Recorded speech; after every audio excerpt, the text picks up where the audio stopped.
नमस्कार। जेनेटिक्स की क्लासेस में स्टेप बाय स्टेप क्लासेस आपके सामने रखते हुए आज की क्लास में आपके सामने प्रिंसिपल्स ऑफ इनहेरिटेंस रखेंगे। प्रिंसिपल्स ऑफ इनहेरिटेंस यानी वंशागति के सिद्धांत। वंशागति के सिद्धांत आप जानते हैं कि जो हमारे आनुवंशिक लक्षण हैं वो एक पीढ़ी से दूसरी पीढ़ी में इनहेरिट होते हैं, एक पीढ़ी से दूसरी पीढ़ी में स्थानांतरित होते हैं। तो ये प्रिंसिपल्स ऑफ इनहेरिटेंस में मुख्य रूप से जो इनहेरिटेंस के प्रिंसिपल हैं वो दो हैं, एक क्रोमोसोमल थ्योरी ऑफ इनहेरिटेंस है और एक जीन थ्योरी ऑफ इनहेरिटेंस है। ये दोनों एक दूसरे से संबंधित हैं। तो इसका जनरल इंट्रोडक्शन आप लोग समझ लीजिए। देखिएगा कि ये जो प्रिंसिपल ऑफ इनहेरिटेंस की दो थ्योरी है। पहली है क्रोमोसोमल थ्योरी, क्रोमोसोमल थ्योरी यानी इसे गुणसूत्रीय सिद्धांत कहते हैं।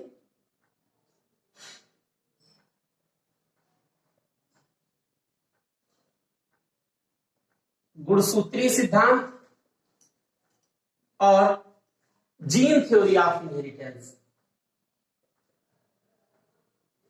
Gene theory of inheritance.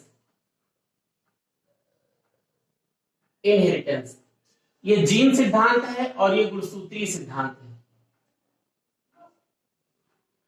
जब मेंडल के जो एक्सपेरिमेंट हैं वो आप जानते हैं, पिछली क्लासेस भी मैंने पढ़ाया है कि जो मेंडल के एक्सपेरिमेंट है वो 1865 में 1865 में ही प्रकाशित हो गए थे। लेकिन उस समय कम्युनिकेशन प्रॉब्लम थी, कम्युनिकेशन इतना ज्यादा स्ट्रांग नहीं था कि वो उनके प्रिंसिपल्स और उनकी बातें लोगों तक पहुंच सके।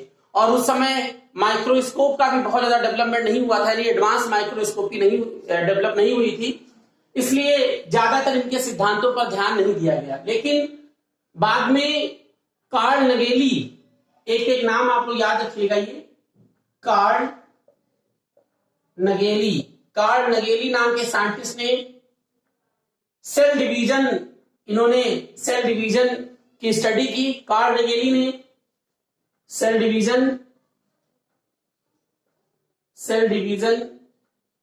का अध्ययन किया इन्होंने। और फ्लेमिंग नाम के साइंटिस्ट ने, इनका भी नाम आप लोग याद रखिएगा, फ्लेमिंग नाम के साइंटिस्ट ने माइटोटिक सेल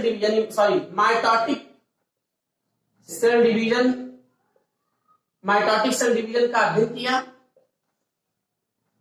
और इन्होंने क्रोमैटिन थ्रेड यानी क्रोमैटिन मटेरियल शब्द दिया, यानी क्रोमैटिन मटेरियल के बारे में बताया। और वाल्डेयर नाम के साइंटिस्ट ने गुणसूत्र शब्द का प्रयोग किया। क्रोमोसोम, गुणसूत्र शब्द का प्रयोग किया। तो मेंडल ने अपने एक्सपेरिमेंट में जो आनुवांशिकता की इकाई है, यानी जो हमारे लक्षण है वो एक पीढ़ी से दूसरी पीढ़ी में जाते हैं, इसके लिए फैक्टर, जीन या फैक्टर शब्द का प्रयोग किया। तो जो फैक्टर थे यानी मेंडेलियन जो फैक्टर है वो और गुणसूत्रों में समानताएं देखी गई। सटन एवं बावेरी नाम के साइंटिस्ट ने, ध्यान दीजिएगा, सबसे पहले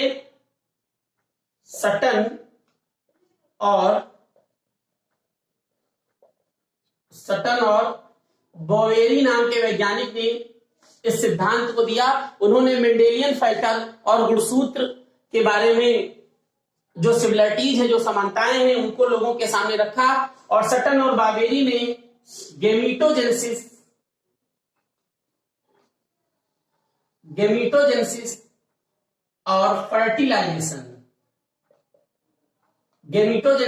और फर्टिलाइजेशन का अध्ययन किया, जिसमें उन्होंने क्रोमोसोमल मूवमेंट का अध्ययन किया। इसके बाद उन्होंने ये बताया कि हमारे जो आनुवंशिक लक्षण है वो एक पीढ़ी से दूसरी पीढ़ी में गुणसूत्र के द्वारा जाते हैं। इसी को गुणसूत्रीय सिद्धांत कहा गया। और बताया गया कि जिस प्रकार से मेंडेलियन फैक्टर एक पेयर में होते हैं, उसी प्रकार से होमोलॉगस क्रोमोसोम भी पेयर में होते हैं।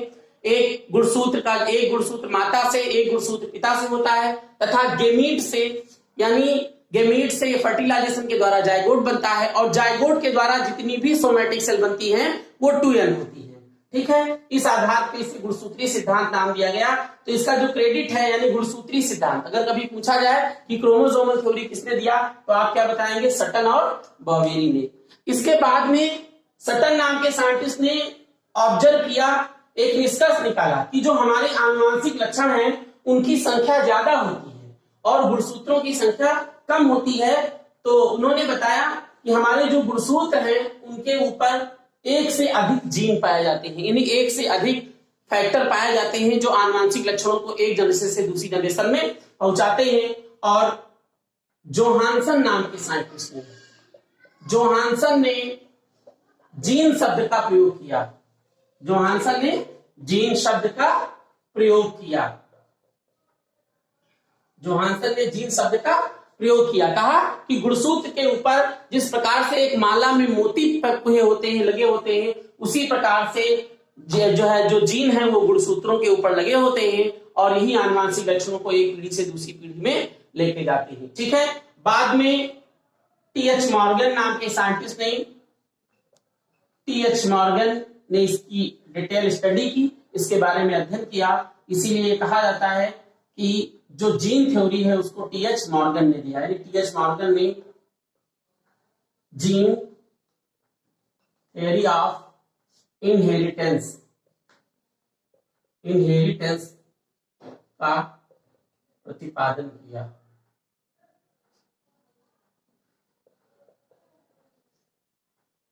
ठीक है, तो नेक्स्ट क्लास में इसका वीडियो आपके सामने रखेंगे, नेक्स्ट क्लास में आपके सामने फिगर बना करके इसके बाद में मियोसिस सेल डिवीजन के बारे में इसको फिर से रखेंगे। तब तक के लिए आप इसको पढ़ते रहिए। Thank you.